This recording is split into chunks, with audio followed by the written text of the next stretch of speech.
교회 여러분, 오늘날 우리가 여러 면에서 아주 힘든 위기의 시기를 살아가고 있습니다.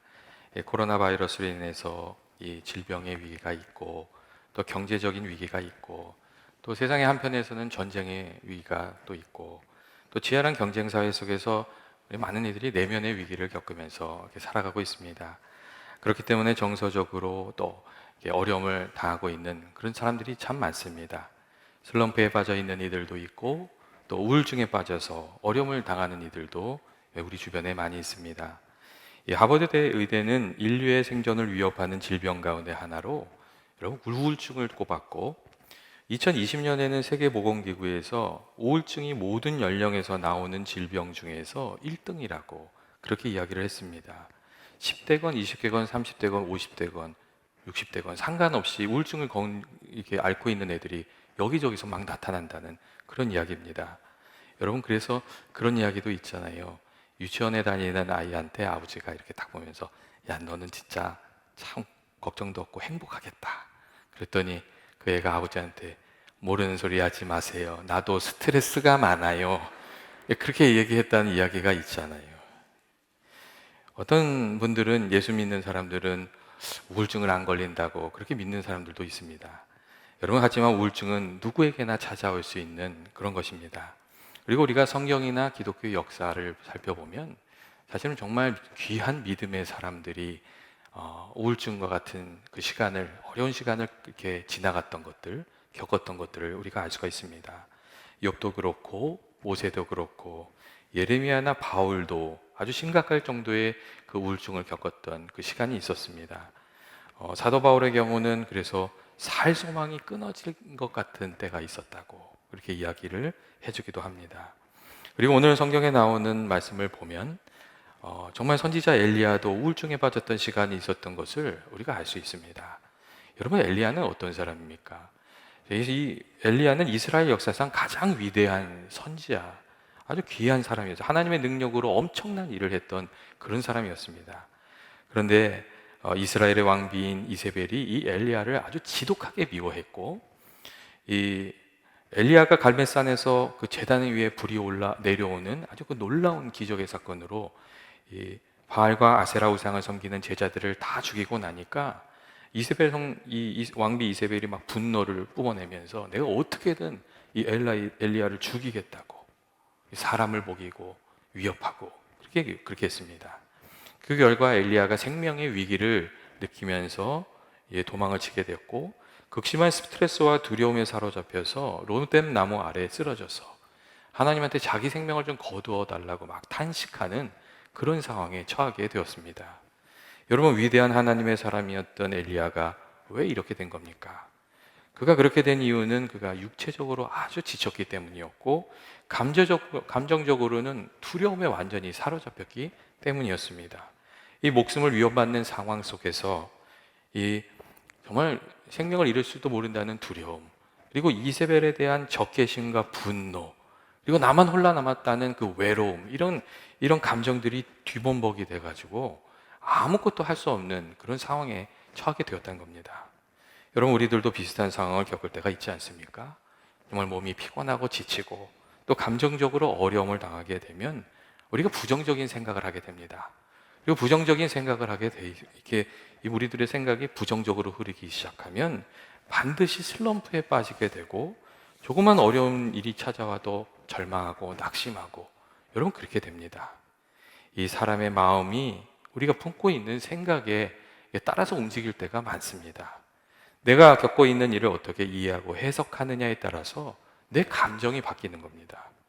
이 상황이 어려워도 긍정적인 시각을 가지고 살아가면 우리가 긍정적으로 마음을 지키면서 살 수 있습니다.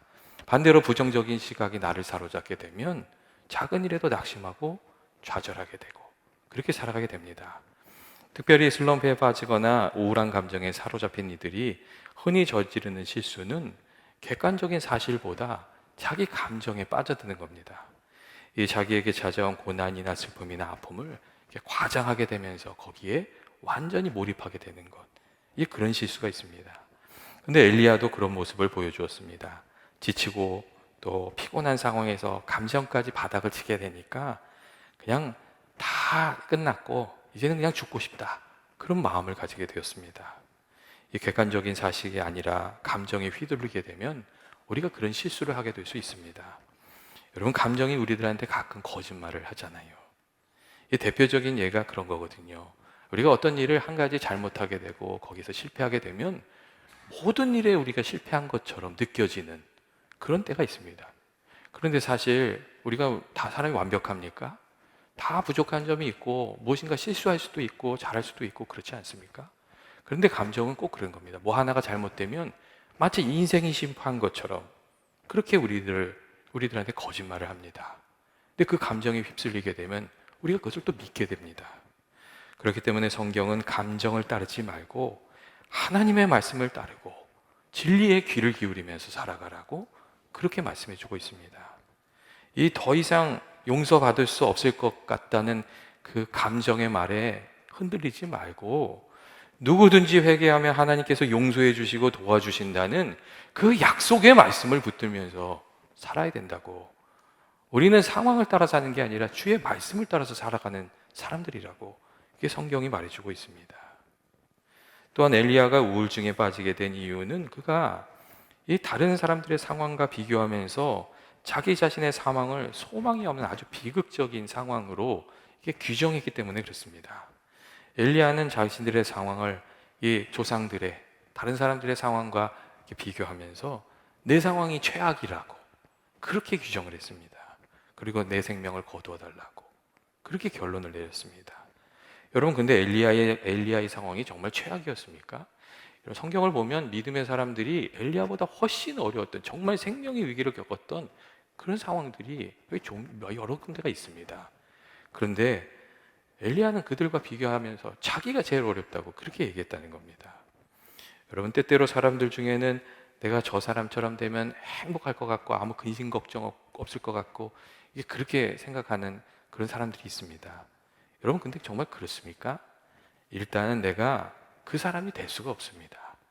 그리고 일단 그 사람이 될 수가 없을 뿐더러 여러분, 비교하는 마음으로 절대로 행복해질 수가 없습니다. 왜냐하면 이 사람들이 비교할 때는 꼭 이렇게 약점하고 다른 사람의 강점하고 비교를 해요. 이 사람들마다 다 양점이 있고 강점이 있고 그렇잖아요. 근데 비교할 때는요, 내 가장 부족한 점하고 다른 사람의 제일 좋은 점하고 비교하거든요.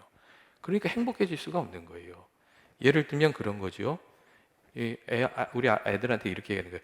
야, 옆집에는 100점 맞았더라 이렇게 얘기하는 거예요. 근데 그 얘기를 듣는 애가 어떤 애냐면 70점 맞은 성적표를 갖고 있는 애거든요. 왜 행복할 수가 없죠. 그런데 늘 그렇잖아요. 옆집 남편은 요리를 엄청 잘한다더라 그러는 거예요. 그 얘기를 듣는 사람이 누구죠? 요리 엄청 못하는 남편. 근데 그 남편은 쓰레기를 잘 치우잖아요. 근데 생각을 하지 못하거든요. 그럼 매일 그런 거예요. 옆집 아내는 그렇다더라. 여러분, 진짜 옆집이 되게 문제예요. 옆집이 없어야 되는데. 근데 이게 또 이렇게 비교하기 시작하면 여러분 정말 행복해질 수가 없습니다. 우리가 비교하는 일이 없을 수는 없지요.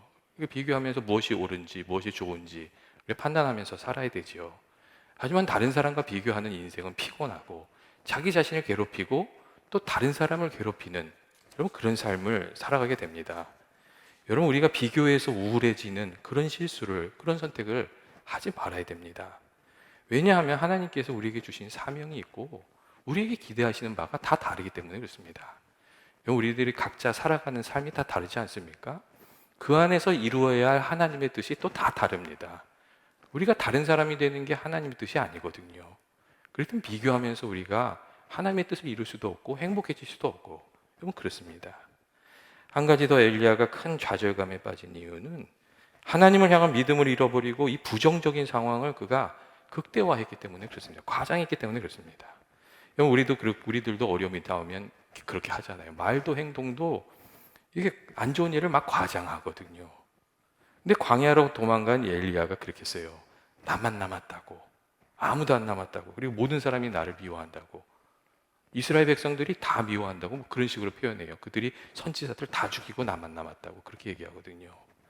그런데 이 악독한 이세벨 왕비 외에 사실 이스라엘의 거의 모든 사람은 엘리야를 대적하지 않았습니다. 오히려 엘리야를 하나님의 사람으로 두려워했죠. 이세벨의 경우도 이 엘리야를 죽이겠다고 막 협박한 이유는 엘리야가 가지고 있는 그 엄청난 영향력을 잘 알고 있었기 때문에 그랬습니다. 그 겁을 확 줘가지고 엘리야가 어디로 망명이라도 좀 갔으면 좋겠다, 그런 마음이었던 거죠. 그런데 엘리야가 두려움에 딱 사로잡히고 나니까 부정적인 것만 크게 보이고 내게 주어져 있는 긍정적인 부분들이 전혀 보이지 않았습니다. 엘리야가 막 이렇게 하소연을 했는데 사실 하나님 앞에서 믿음을 지키며 살아가는 사람이 엘리야 혼자가 아니었습니다. 말씀을 살펴보면 바울에게 무릎 꿇지 않은 7천 명이 남아있다고 하나님이 그렇게 말씀하시는 그런 부분이 있습니다. 근데 엘리야가 나만 남았다고, 내가 한 모든 것들이 실패했다고, 나는 실패자라고, 여러분 그렇게 규정짓고 있었습니다. 그 결과 엘리야가 실패자가 아니었음에도 불구하고 실패자 같은 말을 하고, 또 실패자 같은 감정을 느끼고, 또 실패자 같은 행동을 하고, 그렇게 행동을 했습니다. 엘리야의 모습은 하나님을 향한 믿음을 포기하고 스스로 나 자신에게 이 부정적인 꼬리표를 붙이는 것이 얼마나 해로운 것인지를 우리에게 보여주고 있습니다. 나는 실패자라고 꼬리표를 붙인 순간부터 엘리야는 하나님이 주신 모든 능력을 다 잃어버리게 됐고 그냥 부정적인 사람이 되고 말았습니다. 여러분, 우리가 부정적인 말로 나에게 그리고 다른 사람에게 꼬리표를 붙이는 것을 참 조심해야 됩니다. 여러분, 그게 하나님께서 우리에게 계획하고 계시는 그 하나님의 가능성을 우리가 다 그냥 뭐라 그럴까, 좀 속칭 세상 말로 다 말아먹는 거라서 그렇습니다. 하나님을 제한하는 일이거든요. 하나님께서 침체에 빠졌던 엘리야를 여러분 어떻게 대해 주셨습니까? 하나님께서는 부정적인 말과 감정을 막 하나님께 쏟아놓는 그 엘리야를 책망하지 않으시고 엘리야가 다시금 그 자리에서 회복될 수 있도록 이 엘리야 안에 있는 얽혀있는 문제들을 한 가지 한 가지씩 이렇게 풀어가기 시작했습니다. 이 하나님께서 엘리야를 이렇게 어떻게 회복시키셨는지, 그래서 우리가 좀 살펴볼 필요가 있습니다. 먼저 하나님께서는 피곤해 지친 엘리야가 육체적인 그 피로를 풀고 회복될 수 있도록 그렇게 도와주셨습니다. 사실 엘리야가 이방 그 제사장들과 막 싸우면서 에너지를 엄청 많이 썼거든요. 육체적으로 아주 피곤한 상태에 있었거든요. 그러니까 하나님께서 엘리야가 푹 자게 하셨어요. 그리고 이 천사를 보내셔서 말씀을 보면 이 숯불에 구운 떡과 물을 마시고 다시 힘을 얻게 하셨어요. 하나님께서 엘리야를 회복시키기 위해서 하신 가장 첫 번째 일이 그가 육체적인 피곤을 풀 수 있게 하신 것, 이 몸이 회복되게 하신 것이란 것을 우리가 좀 생각할 필요가 있습니다. 때때로 사람들 중에는 육체적인 부분을 가볍게 생각하는 경우가 있는데, 여러분 육체적으로 피곤하고 또 약해지면 마음과 생각이 다 약해지고 어두워지고 이게 부정적으로 흐릅니다. 여러분, 그래서 회의하기 전에 꼭 중요한 회의할 때는 먹고 한대잖아요. 왜냐면요, 이게 사람들이 좋은 최선의 상태가 됐을 때 회의를 해야 되거든요. 밥 안 먹어서 짜증날 때 회의하면 회의가 안 되잖아요. 그런 게 있어요. 그래서 우리가 만일 우리의 그 몸이 피곤하고 지칠 때는 여러분 함부로 말하는 것도 아니고 그런 때는 중요한 결정을 하는 것도 아닙니다. 하나님께서 엘리야에게 하신 것처럼 우리의 몸을 회복하고 피로를 풀고 최선의 상태가 되었을 때 생각하고 말하고 결정하고, 여러분 그게 인생을 살아가는 지혜고 하나님의 방식입니다. 둘째로 하나님께서 하신 일은 엘리야가 이 마음에 품고 있던 좌절감을 이렇게 다 털어놓도록 그렇게 하셨던 겁니다. 엘리야의 마음이 그래서 이 회복될 수 있었던 이유 중에 하나가 그 마음속에 이렇게 간단하게 이렇게 쌓여 있었던 답답한 심정을 하나님께 털어놓았기 때문이라고 할 수 있습니다. 엘리야가 하나님이 주신 음식을 먹고 힘을 얻었을 때 하나님께서 엘리야를 호렙산으로, 하나님의 산인 호렙산으로 부르세요. 그리고 엘리야를 부르신 다음에 내가 어찌하여 여기 있느냐, 네가 어찌하여 이런 상황이 됐느냐, 이렇게 물으세요. 그러니까 엘리야가 자기 마음속에 있었던 그 무거운 짐들을, 불만과 그 두려움과 고민을 다 털어놓거든요. 10절을 보시면 엘리야가 막 하소연을 해요. 내가 만군의 하나님 여호와께 열심히 유별하오니, 그런 말을 해요. 이게 무슨 뜻이겠어요? 열심히 유별하다는 거, 자기가 정말 열심히 했다는 얘기거든요. 열심히 그냥 거기 있었다는 거예요. 그리고 이런 말을 합니다. 이스라엘 자손이 주의 언약을 버리고 주의 제단을 헐고 칼로 주의 선지자들을 죽였음이오며 오직 나만 남았거든 그들이 내 생명을 찾아 빼앗으려 하나이다. 그런 말도 해요. 내가 정말 최선을 다해서 열심을 다해서 살았는데 상황이 하나님 최악이 됐습니다. 이거 보십시오. 이게 어떡합니까? 이런 얘기를, 이 답답한 심령을 막 쏟아 놓았어요. 그리고 하나님께서 그것을 다 들어주셨어요. 여러분, 우리들도 마음에 있는 근심을 털어놓고 나면 여러분 그 마음이 시원해지는 때가 있잖아요. 우리들도 하나님 앞에 그래서 좀 이게 답답한 마음이 있을 때 우리 마음을 누르는 것들이 있으면 하나님 앞에 나와서 좀 털어놓아야 되거든요. 자기만 꼭 안고 있는 게 아니라 하나님께 나와서 기도하면서 막 부르짖기도 하고 토해놓기도 하고 그래야지요. 근데 그렇게 우리 마음속에 해결하지 못했던 이렇게 적개심이나 분노나 이런 마음들을 쏟아놓고 나면 여러분 문제가 언제 해결될지는 모르지만 우리의 마음이 평안해지고 가벼워지거든요. 또 이 하나님께 우리들의 그 답답한 마음을 맡기고 나면 하나님께서 우리와 함께 해주시고 우리 짐을 짊어져 주시거든요. 하나님 우리에게 주시는 은혜가 있습니다. 우리가 기도하는 중에 하나님께서 나와 함께 하신다는 그 영적인 연대감을 회복하게 되면 여러분 우리들이 마음에 정말 힘이 생기고 힘을 얻게 됩니다. 그렇기 때문에 힘들고 어려운 마음이 있을 때에는 여러분 혼자 가지고 있는 것이 아니라 하나님께 나와서 좀 기도해야 됩니다. 기도할 때 하나님께서 우리와 함께 해주시고 또 기도할 때 하나님께서 우리에게 은혜 주시고 또 우리가 해결하지 못하는 그 답답한 문제도 하나님께서 감당해 주시기 때문에 그렇습니다. 그 은혜를 우리가 누리면서 살아야 됩니다. 마지막으로 하나님께서 엘리야를 회복하도록 하신 일은 하나님의 말씀을 통해서 그가 새로운 안목과 믿음을 가지고 살아가게 하신 겁니다.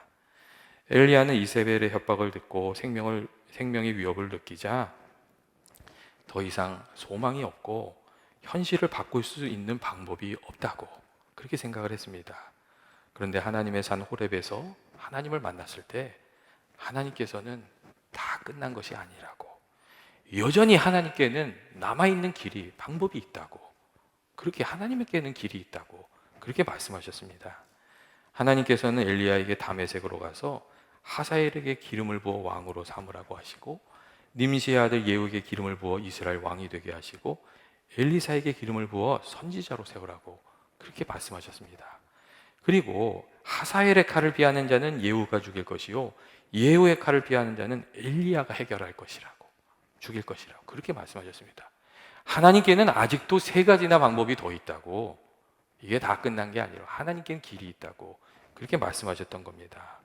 엘리야는 다 끝난 것처럼 생각했는데 하나님은 아니라고, 아직도 길이 남아있다고 그렇게 말씀하셨고, 이 말씀을 들은 엘리야는 다시 힘을 얻어서 그 넘어진 자리에서 일어날 수가 있었습니다. 그가 하나님의 말씀을 듣는 중에 믿음을 회복하고 다시금 힘을 얻게 되었기 때문에 그렇습니다. 여러분, 우리들도 어려운 일을 당하고 답답한 상황이 되면 길이 다 막힌 것처럼, 길이 없는 것처럼 그렇게 느껴질 때가 있습니다. 하지만 그런 때에도 우리가 하나님을 믿고 믿음으로 나아가면 하나님께서 들려주시는 음성이 있고 하나님이 주시는 위로가 있고 하나님께서 열어주시는 길이 있는 줄로 믿습니다. 우리가 하나님 음성을 들으면 우리의 마음이 회복되고 우리가 하나님의 말씀을 따라가면 하나님께서 우리와 함께 해주시고 길을 열어주시는 겁니다. 여러분, 그래서 우리가 끝까지 이 하나님을 믿는 믿음을 포기해서는 안 됩니다. 예전에 제가 어떤 목사님께서 이렇게 쓰신 글을 하나 읽었어요. 아마 그 목사님 교회에서 일어났던 일인 것 같은데 그 목사님이 이런 얘기를 하셨어요. 예수님을 잘 믿는 농부 한 분이 계셨대요. 근데 그분이 정말 신실하게 교회 일도 하시고 착하고 이렇게 믿음 생활 잘 하시고 그러셨는데 어느 날 몸이 불편하셔서 병원에 가서 진찰을 받으셨더니 암이 있다고 그러더래요. 근데 이 암이 있다는 말을 듣는 순간 원망이 막 쏟아져 나오더래요. 그래서 하나님한테 막 원망을 했대요. 남보다 나는 깨끗하고 경건하게 살았는데 왜 이런 겁니까? 나 열심히 이 세상에 열심히 살았고 세상에 못된 놈도 많은데 왜 내가 이런 일을 겪어야 됩니까? 막 그런 이제 원망을 하게 된 거죠. 근데 이제 원망을 하면서 기도하는데 마음에 하나님이 성령의 감화로 이렇게 뭘 깨닫게 해주시더래요. 그게 뭐였냐면 하나님은 원망하는 기도를 안 들으시고 감사의 기도를 들으시는데 그런 마음이 들더래요. 그래서 그분이 원망하는 기도를 멈추고 그렇게 기도했대요. 하나님, 아무리 생각해도 감사한 일은 없습니다만 좌우지간 감사합니다. 이렇게 기도를 드렸대요. 하여튼 감사합니다. 이렇게 기도를 했다는 거예요. 그리고 이제 하나님한테 좌우지간 감사합니다 이러고 있는데 하나님이 이렇게 감사할 제목들을 그래도 하나씩 생각이 나게 하시더래요. 그래도 그동안 병원 안 다니면서 내가 살았지. 내가 농사를 지면서 어려운 일이 참 많았는데 하나님께서 늘 먹고 살게 해주셨지. 자녀들이 잘 자랐지. 감사의 제목들이 하나씩 생각이 나는 거예요. 그래서 이제 계속 감사의 기도를 드렸답니다. 그리고 그렇게 감사를 드리다 보니까 자기가 이제 아파서 기도한 것도 잊어버리고 감사를 드렸대요. 그런데 어느 순간 온 몸이 불덩이처럼 달아오르더니 그 병이 낫게 됐다는 거예요. 그런 이야기를 하셨어요. 교회 여러분, 우리 생각에는 꼭 아무 방법도 없을 것 같은데 그 하나님께서는 우리가 생각하지 못했던 방법으로 우리를 도우시는 경우가 참 많이 있다는 얘기거든요. 교회 여러분, 하나님께 길이 있는 것을 여러분 믿으십니까? 우리가 살아가다가 감당할 수 없는 일들을 많이 겪게 됩니다. 예전에도 그랬고 앞으로도 그런 일들이 우리에게 찾아올 겁니다. 하지만 우리가 하나님을 믿고 또 하나님께 간절히 기도하고 또 믿음으로 나아가면 하나님께서 우리들을 지켜주시고 도와주실 것을 믿고 그 믿음으로 살아가는 저와 여러분 되시길 주의 이름으로 축원드립니다. 이 시간 우리 좀 같이 기도하길 원합니다. 사랑과 은혜 많으신 주님, 우리가 정말 주님을 의지하고 믿고 의지하는 그 단단한 믿음으로 좀 살아가길 원합니다. 아버지, 저희들의 삶 가운데 어려운 일들이 때때로 찾아옵니다. 아버지, 그러한 일들이 찾아올 때에 하나님을 더욱 의지하게 하시고 주께서 저희들의 마음과 생각을 지켜주셔서 아버지 손에 붙들려서 믿음으로 승리하며 살아가는 저희들이 되게 하여 주옵소서. 예수님의 이름으로 기도합니다. 아멘.